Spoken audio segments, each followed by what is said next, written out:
In this lesson, we take a tour of the Autodesk Fusion user interface. And don't mind the 3D printed computer fan grill project you see in the middle. The purpose is just to have something there so you have something to look at when we take the tour. The tour will be like going around window shopping in a new city without entering any of the stores, museums, restaurants, or, if you're old enough, bars. It can be frustrating, but we are just learning to find our way around in this lesson. Let's start with the data panel. There is an application bar in the top of your screen. The first button will show or hide the data panel. It's hidden by default. You can access your projects, teams, designs, design data, and collaborate with others from here. Next, you have the file menu. You create new designs, new drawings, open, save, and export projects, and more from here. The Save button will allow you to save an untitled design or save a new version of your design. The icon is a floppy disk. Some people in the modern workplace have never seen one. Too young. Undo and redo will undo or redo your actions. The X will close your design and the plus sign will create a new design. Yes, you recognize a lot of standardized functionality from other computer programs. Extensions are a set of advanced 3D design and modeling tools. Find out more under each extension. Job status allows you to see things like Fusion, update status, and online or offline status.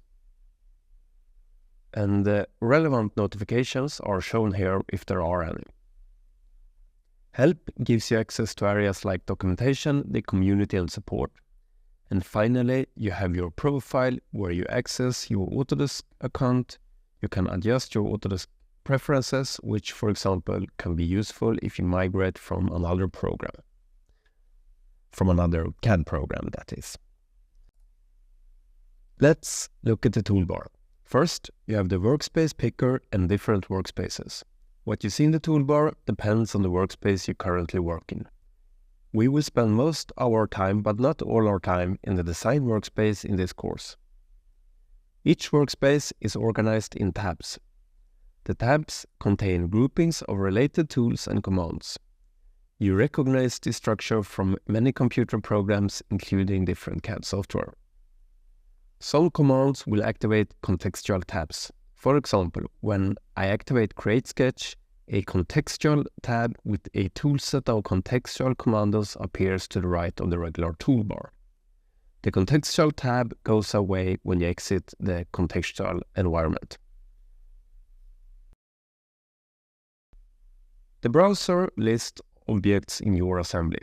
You find document settings and the objects such as joints, components, sketches, and bodies, some but not all of them visible in this design. We'll cover them later. You can control the visibility of your objects from here. Right-click on the browser to display additional options. You can left-click in the browser or directly on the objects in the canvas when you want to select them.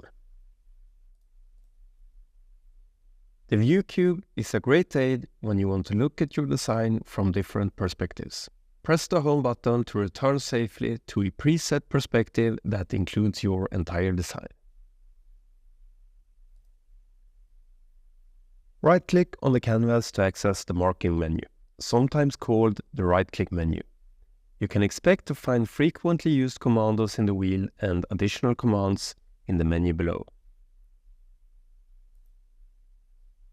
You find commands used to orbit, look at, pan, zoom, fit on screen, display settings, grid and snap settings, and viewports in the navigation bar.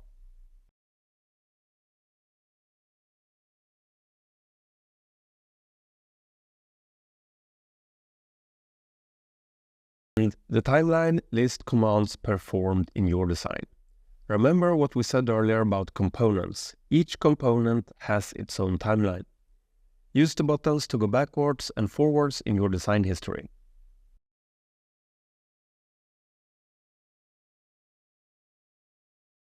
You can right-click operations in the timeline when you want to make changes. Make a change and later actions in the timeline will be affected. Parametric modeling allows you to change the order in which your operations are calculated simply by rearranging the order. This was a quick tour of the Autodesk Fusion user interface. Don't worry if there is a lot of new information, and don't be mad at me for not going more in depth yet. We're building a framework and the big picture here, and we will go more in depth on different sections later in the course.